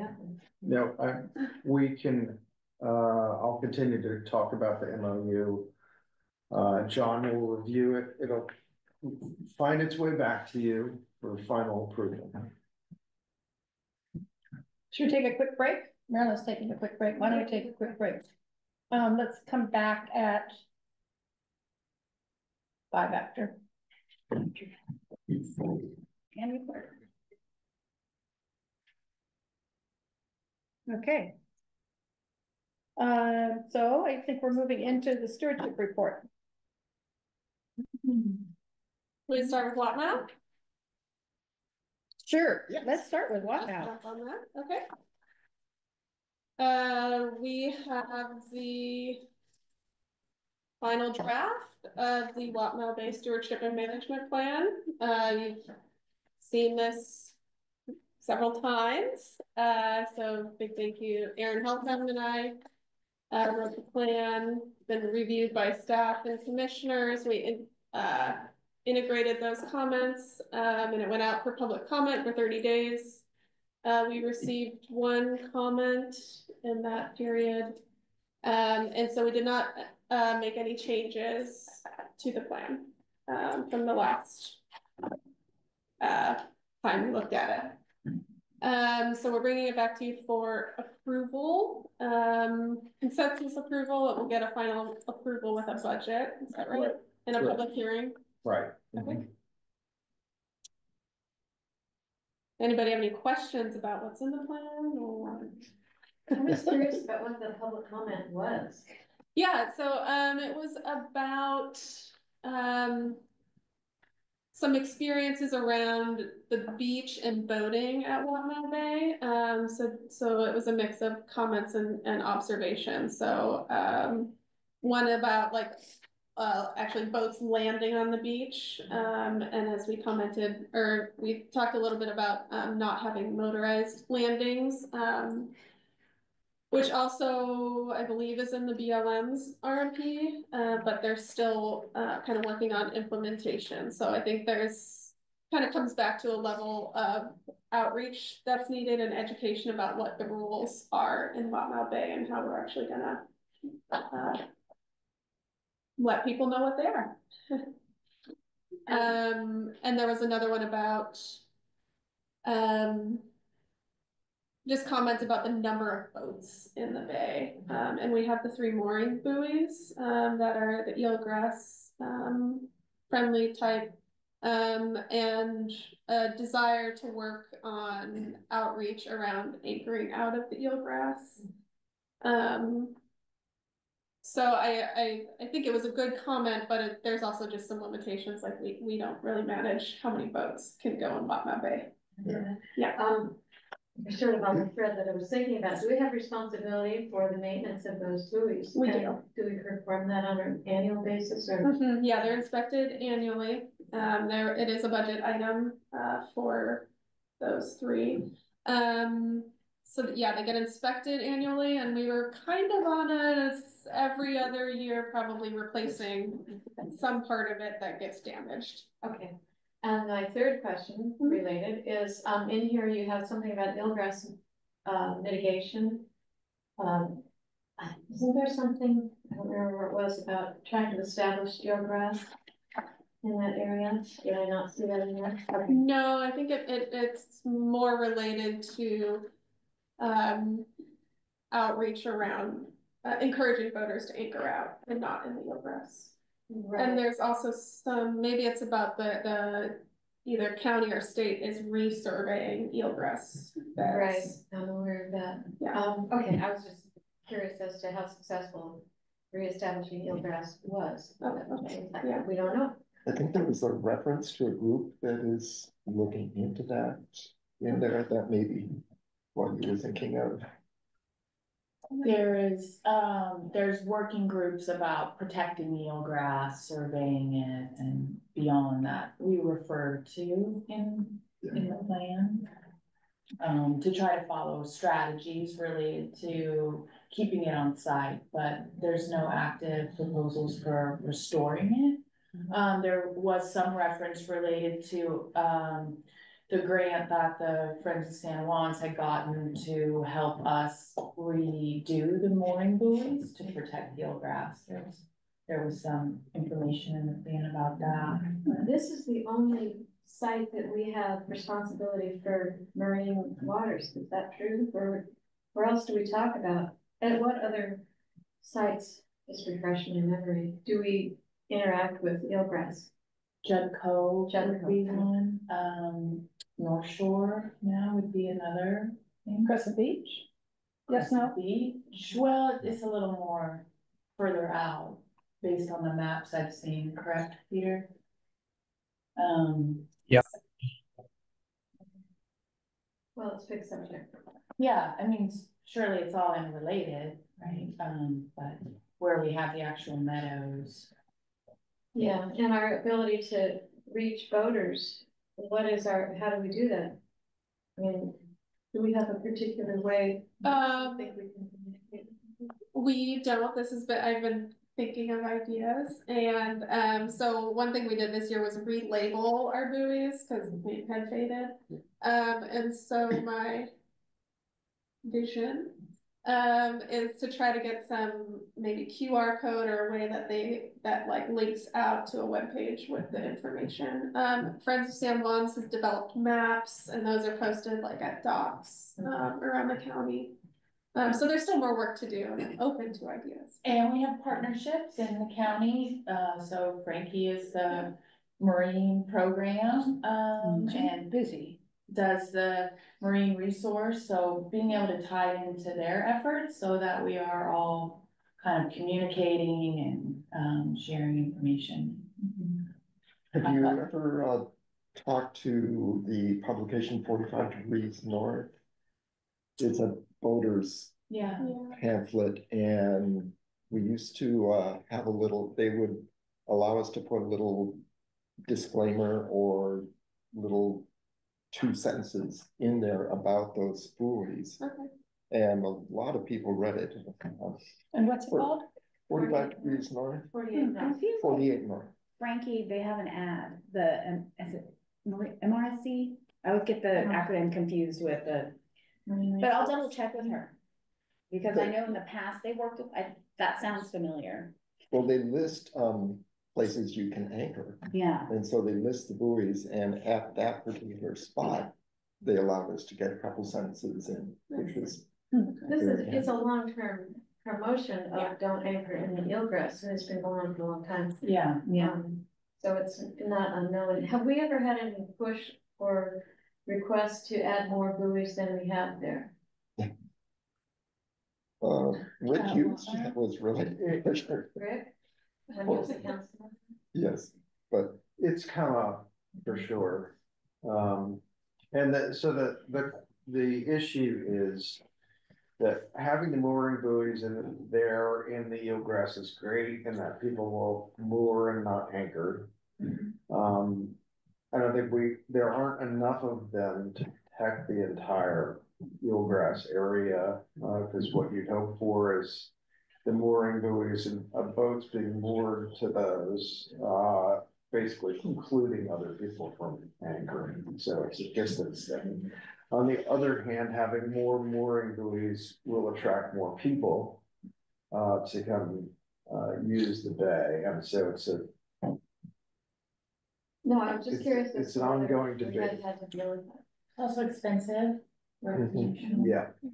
And there's a limit to the number of buoys you can put in without either obstructing the views, but also as far as the swing of the boats that anchor, there isn't a lot of space. Yeah. Oh, no, but that's how those were put in the first place, figuring out. And it's more difficult to do mooring buoys now.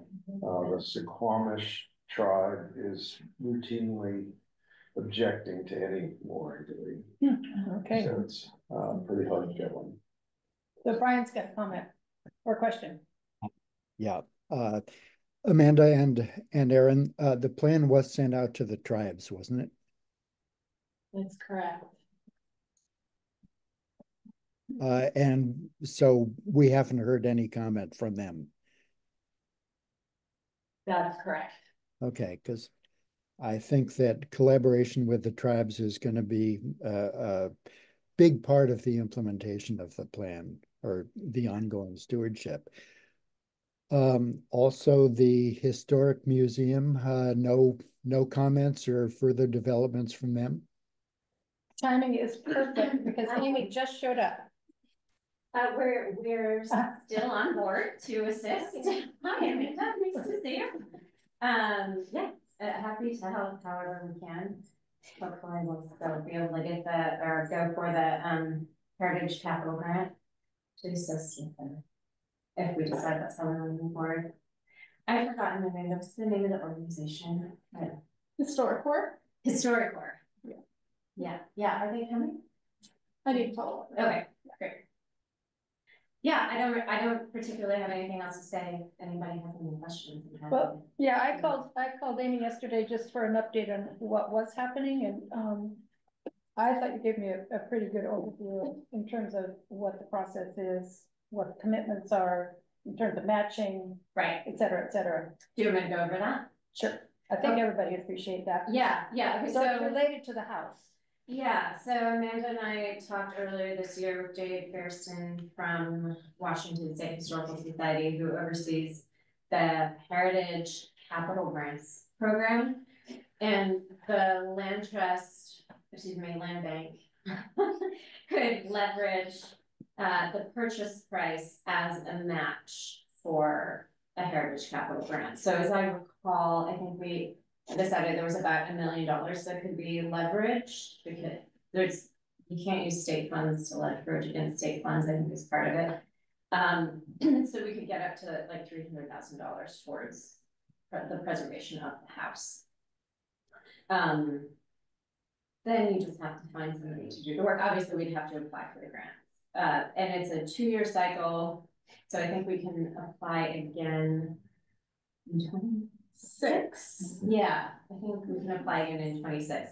After that grant cycle, the matching funds would no longer be eligible because there's a time limit for money spent, on this state. So the purchase. So I think we'd have to do it in the next cycle, basically, to leverage those funds. Otherwise, we'd have to find other matching funds, and it's a 2-to-1 match. So that's a lot of money. Just trying to come up with.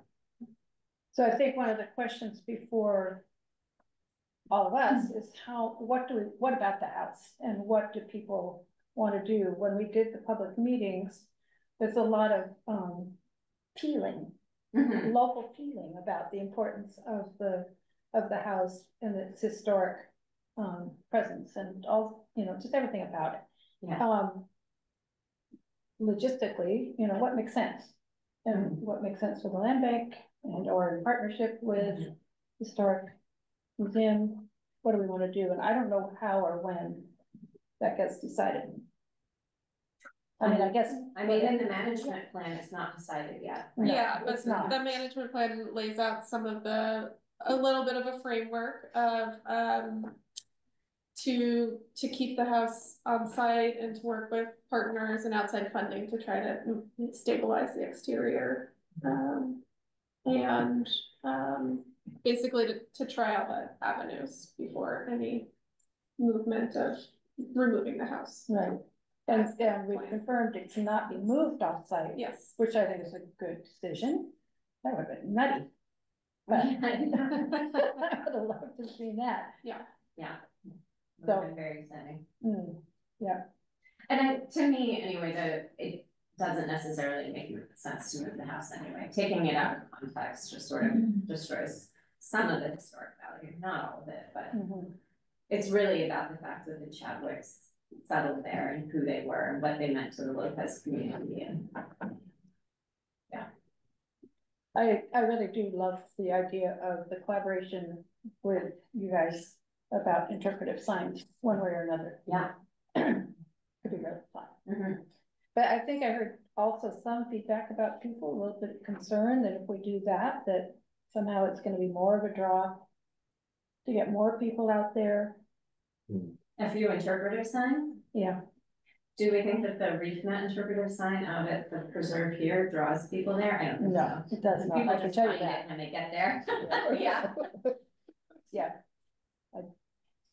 It's not my opinion. I agree with that. I think we'd have to promote it to actually increase the volume of people. Yeah. And it will be interesting when it's actually open, to see how that, like going back to the conversation about boaters. There are times where that bay is packed and a lot of boaters, and some of them come over regardless. I think, I mean, they don't even know it's public land and they're just kind of walking around. Somebody was making a campfire in front of Tex Jean's house, which is on the property next door. Oh my God. And they were there. So anyway, what can I say? So. Other things in the plan, I think one of the goal, very short-term goal is to, you know, work with the BLM to renew a cooperative management agreement, because a lot of our actions overlap with, you know, their management. So we've initiated that and hope to we should really work on getting that done this year. And then we, separately, you know, we looked at, setting a date for opening the new trail in spring of 2025, May 3rd. I think so. I think it's Saturday, the May first 3rd, Saturday of May. to have an opening celebration. The question I have about collaboration with BLM. Yes. Would that need to go through the MAC? Any kind of decisions coming out of that, or is that just working directly with? We've been working with Green on it. Yeah. So. And she has said that's a possibility to have an MOU or. Yes. Okay. And so what would that entail?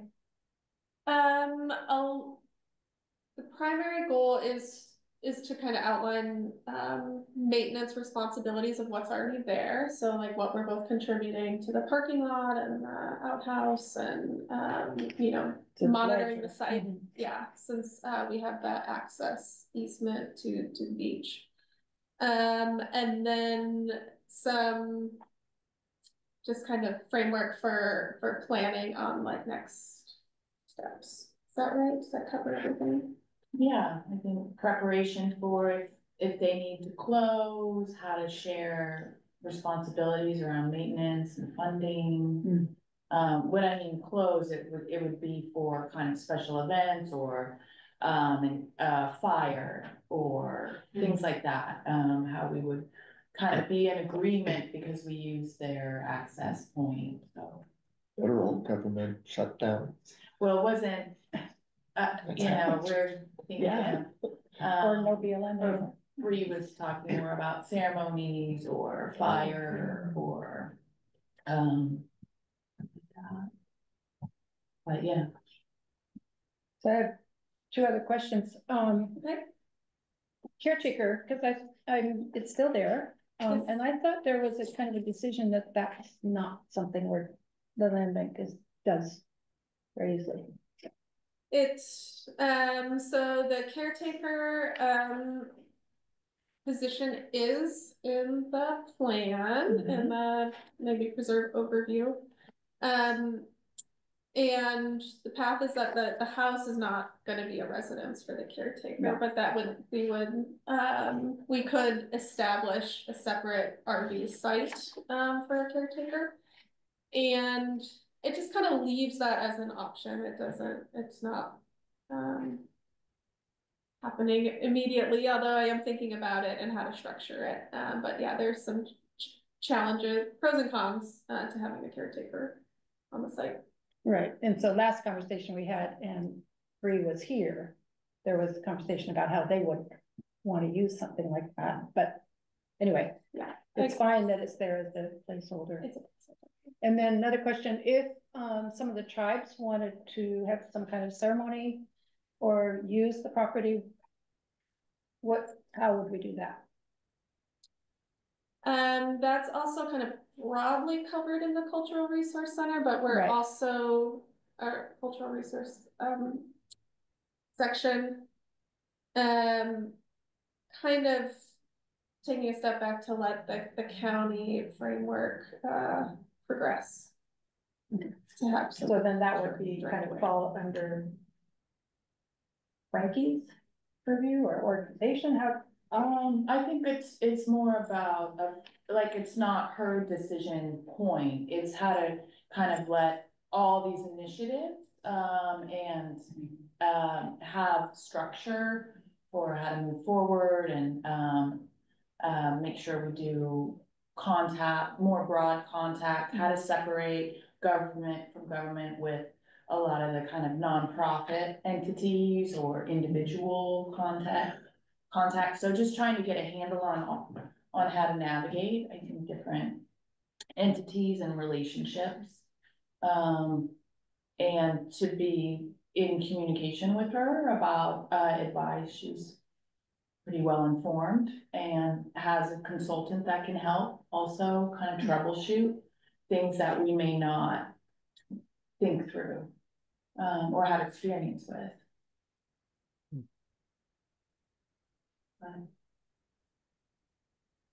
Okay.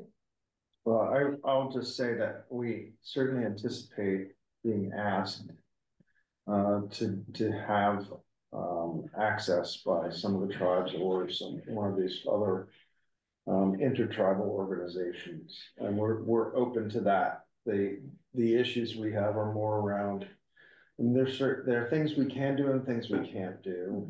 There are things that we can bend a little bit, but you know, it's a question of talking through what the proposal might be for that particular moment. Mm-hmm. So for example, canoe journey, and they wanted to camp, and we don't allow camping. So that would be one example. Yeah, well, I would say maybe a more extreme example is in the canoe journey where they have required land sport and a large number of vehicles that have to be pulled up to the site. That's something that we're just not going to be able to do.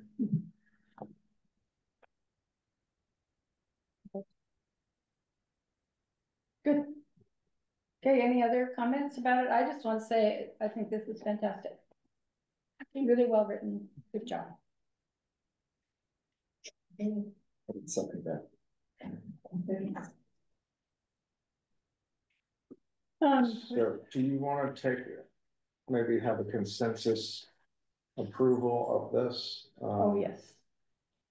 Amanda wants that. Yeah. Do other commissioners have any comments? I don't see. Well, yeah. That's fine. I think we should vote. Okay. How do we do this? Should we put it out? Everybody take a vote? Yes. Yes. Yes. Aye. Yes. I. Thank you, Erin. So I'd say full support. Great. Thank you. Important. That was real important. Erin and Amanda for your work on this.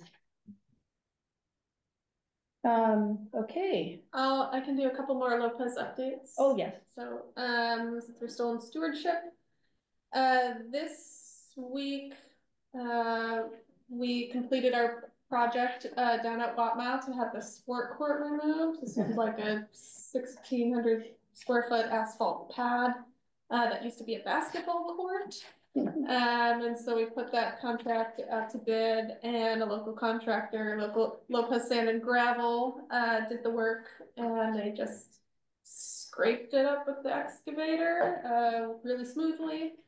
and carted it off, and then we added some fill to it, and so that area is gonna be replanted. We have both pots and plugs from the Salus Seeds project and some seeds that we collected. And so we're gonna replant that area next Friday. Looking forward to that. The seasonal field assistant position ended. And so we had Cedar Charnley, big thank you to all of his work. Just really, really grateful for his work this year, tackling all the Lopez projects.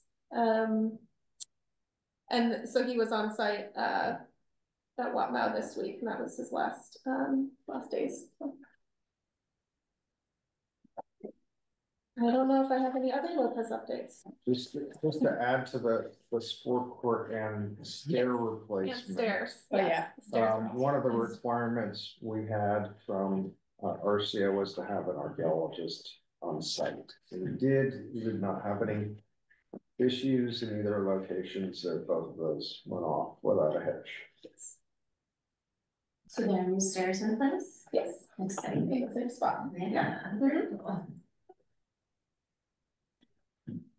I have a question. Yeah. In your report, you said there were 55 inquiries for permission to hunt at Lopez Hill. Oh, yes. How many were approved? How many? Yeah. Yeah. So for Lopez Hill, hunting is open September 1st to October 31st, and hunters need written permission, and so they email Tanya or me, and we provide written permission. So we had 55 people for that time period.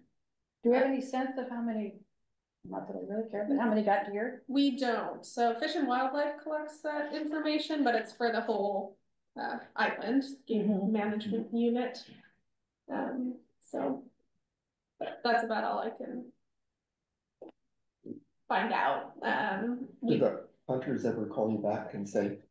We have had some hunters reply afterwards if they were successful, but we don't get a full count. Yeah. And so is it BLM who's in charge of so we would be in charge of the kiosk or vests at Lopez Hill? Yes. And then down at Chadwick and Watmo, is that BLM? That's BLM. Okay. Yeah. There are no vests at Chadwick, so all that for Oh, okay. Maybe they all walked over to Watmo. That could be. I mean, there were quite a few there. Now there's not. Yeah, and so this weekend, this starting yesterday is the 4-day late season modern firearm opening. So. Okay. I'm glad to know not that. at Lopez. I want my Chadwick. Yeah, so I think WDFW was out yesterday, and there's a thread with people staffing the kiosk that about Chadwick and actually Iceberg, and Owen's supposed to be staffing through the weekend too. Law enforcement with DFW is supposedly going to be here all weekend when I saw them at the trailhead. So yeah, there's been a lot of effort, and actually the data so far is that there haven't really been any hunters for folks, but it could be this pinch weekend. So yeah. I know that DFW and BLM have taken it quite seriously in terms of staffing. That's so great. And I think a lot of that came out of that meeting when maybe they were gonna do it anyway. But it was in prep before. Yeah. But yeah. Takes a while. So I have a question, because Iceberg is Coast Guard. Why is hunting allowed at Iceberg? Because they don't allow it. It's not currently. It's in a weird limbo state. The intention is to transfer it over to BLM, but it has not been transferred. To my understanding, isn't that true? There's a small strip that is BLM. Right. But did they close hunting? Yeah, Okay. Kurt and Bree have posted no hunting signs even last year at Iceberg. There was a kiosk for awareness. I can forward you some information for that discussion. Okay, because couple hunters that I crossed paths with and that did communicate with me afterwards, let me know they'd gotten a deer out at Iceberg. And the sign out at Point Colville that said no hunting is not there anymore. Oh, it's not? Oh, that's news. Yeah. Well, I mean, obviously, there's a lot of confusion, given that people were under the impression that BLM owned both of those properties. And now we're hearing that that transfer never really happened between the Coast Guard and BLM, and the Coast Guard does not allow hunting, and so the areas for hunting have been reduced, but that's pretty difficult to convey to people, particularly if they're coming from off island and they're used to going to particular places. So I think Owen was the one who put the sign up at Point Colville. That's what I heard, which I appreciated. So, so notifying that it's no longer there. The sign's no longer there. So I don't know who took it down, but no longer there. So I can communicate that, or somebody else want to communicate that? And it's just the ambiguity of what's open and what's not open, and for the people who hike, and it's just pretty confusing. Yeah. And so for me, I like going out and knowing nobody thinks this is for hunting. So anyway, anything we can do to reduce ambiguity. But that's not your job. I plan on going to Lopez Hill myself, but. Do you want me to follow up? Or are you gonna follow up? I think it's probably best for the person that note to have for you. Yeah, you're welcome to CC me, but otherwise I'd be saying I heard, yeah. Okay. And not there's a lot of that in the island. Yeah, that's how these happen. Okay. Anything? I don't know. Peter's raised his hand. Yeah. Oh, Peter, hi. Hi, just a quick Orcas update. So the DNR funded Crescent Beach Forest Health Project is kind of inching towards a start. Aaron and I are meeting out there with DNR staff next week, and potentially they're going to start marking. So I think that could trigger some inquiries from the public. We are going to do some outreach here soon, but just grateful for Aaron's extensive forest management expertise on that project. That's going to be a handful along the forestry lines. I just am teeing up a little 1 to 2 week shaded fuel break project on the north side of Turtleback, which is basically going around the Raven Ridge loop with a masticator on a track machine, basically, that can reach out about 30 feet and basically open up that corridor. It was in the forest management recommendations from several years ago, and we kind of mentioned it in the Turtleback stewardship management plan. So just kind of wanting to take a chunk of that work on this year before the end of the year, and it's going to be paid for by the Preservation Trust Stewardship Endowment, so no budget impact to us. They're basically going to be contracting directly with the trust, and we'll be out there directing it. So that should happen in early December. I'll do a little outreach around that. And then lastly, and maybe most importantly, you're all probably hearing about the Rosario news. And I met last week with the COO.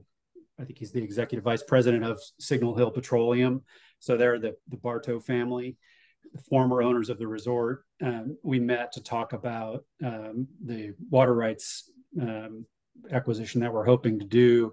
Seemed like there was an opportunity there with the buyers of the resort potentially failing to close that deal, to go, an opportunity to go back to the Bartows and see if they were willing to do a deal. It was a good meeting. Christopher Peacock, the former resort manager who still works for the Bartow family, joined, and we talked about what we're hoping to get, which is up to 1 cubic foot per second between July and December of additional flow into Cascade Creek.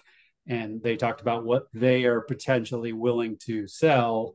And there's a gap particularly in those summer months between what they hope to retain for future development value and what they'd be willing to sell. But we scheduled a meeting for January to follow up on it. They're going to do a little more figuring on try to refine what they think is needed to support future development. And then that'll leave, potentially that surplus that they might be willing to sell. We've got, the $500,000 of grant money to spend towards that. The story gets more complicated with, the place now in foreclosure, and there's a piece of land that that Signal Hill still owns, where the Cascade Creek Dam is. And so they're looking to unload that piece of property potentially because it's got certain liabilities, dam ownership. And so I don't know what, if any, role the land bank can play in those discussions about the future of the resort. But it seems like there's a bit of a movement happening for among various people to organize to potentially try to pick up the resort if it, I think it's going to come back to market here pretty soon, and also the land that didn't get sold. So I don't know very much about it really, other than the water rights side, but it does seem like an opportunity for some kind of group to get together. And Lincoln, I don't know if you want to be involved in that, but it sounds wonderful, Peter. So I can see the news report. Land bank involved in low-income housing. Yeah, right. I'd love to see a map sometime to know what all these different uses are, but including creek. Yeah, Tim. I had a couple questions, Peter. One about the grants. Where are those from? So there was two. Yeah, that was two applications, one to the Department of Ecology, a flow restoration program they have, and one to RCO. And these were grants we wrote, 4 years ago or something. And, I've managed to extend them a couple of times. But, at the time, the Bartow family wrote a letter of support that we used to secure those grants, indicating their willingness to work with us on some flow restoration. And it was shortly thereafter they started thinking about selling the resort, and then didn't want to complicate their dealings with a water rights transfer. So we've kind of been on hold, kind of keeping in touch with them periodically. And we're preparing to connect with the people that bought a portion of the property and then just learned that they're probably no longer going to own it. So it's very murky to me what's happening, but I think there's going to be meetings here soon with interested parties.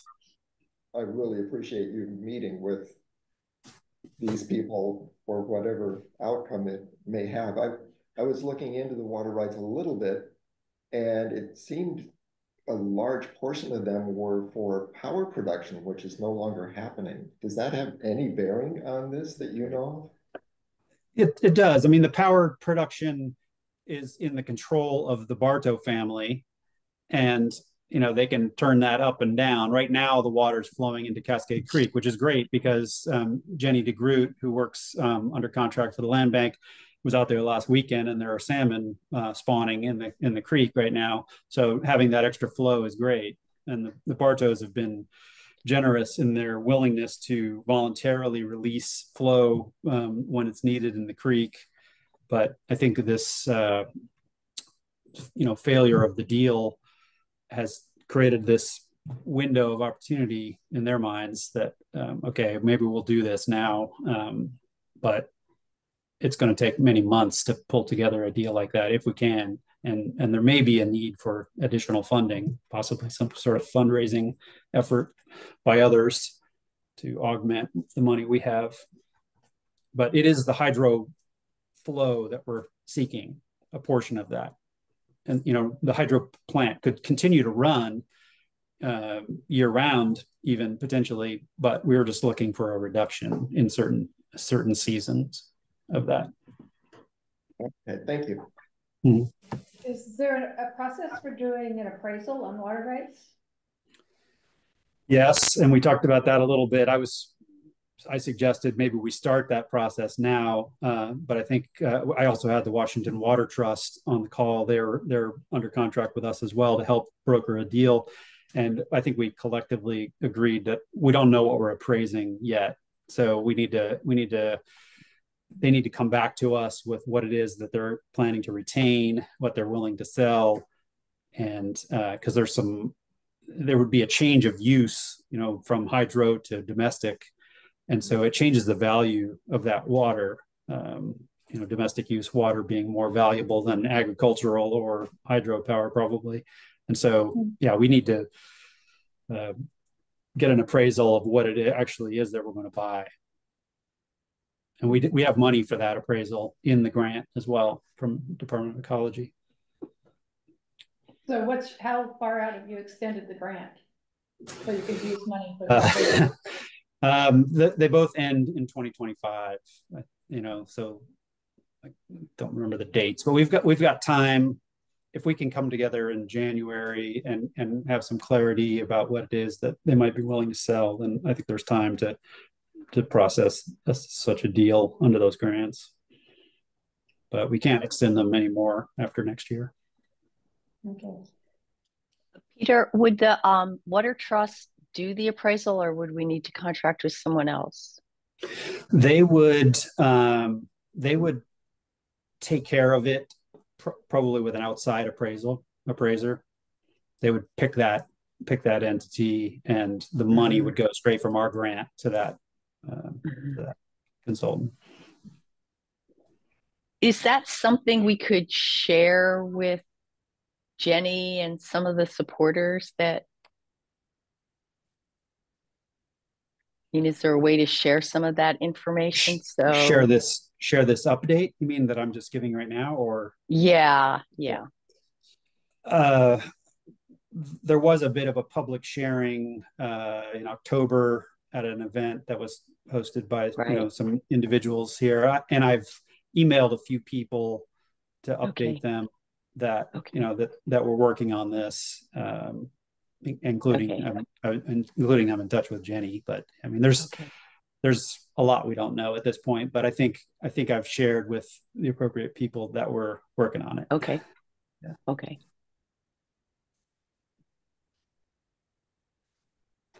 It's an eager group over here.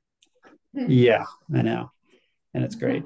And hopefully, if we do need more money, we can get that eager group engaged in finding more money. That's all that I had. Hey, well, good work. A lot of work. Appreciate it. So does anybody want to do a report on the San Juan District 1? Doug's not here. No. Okay. Public comments? Oh, future agenda items.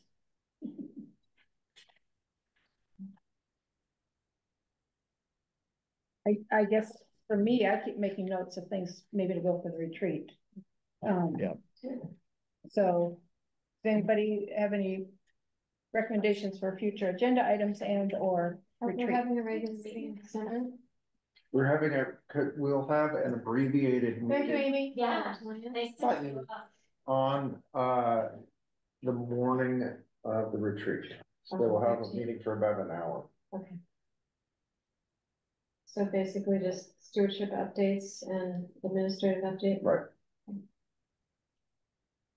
So we probably don't need future agenda items for our December meeting.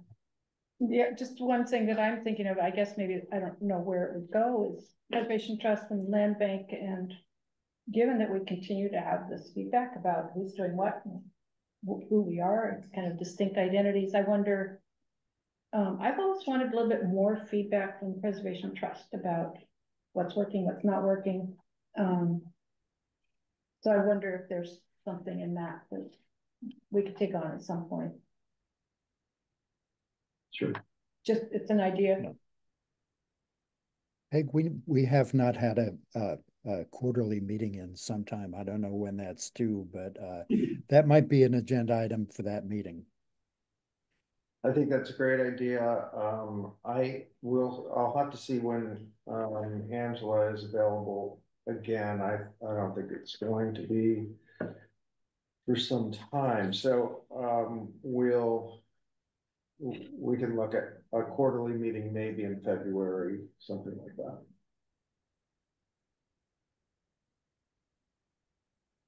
Okay. Any other? No. We will have recommendations from the nominating committee to go on the agenda. So. Okay, good. Public comment. Yep. Okay, anybody online have any comments? I don't see anybody new. There's no more public. Yeah. Is anybody else there? I can go back to gallery, yes, look. Oopsie. No, okay. Well, without further ado, I think we'll go ahead and close. Adjourn. Thank you. Okay. Thank you. Thanks, Bye. everybody. Thank you, Peg.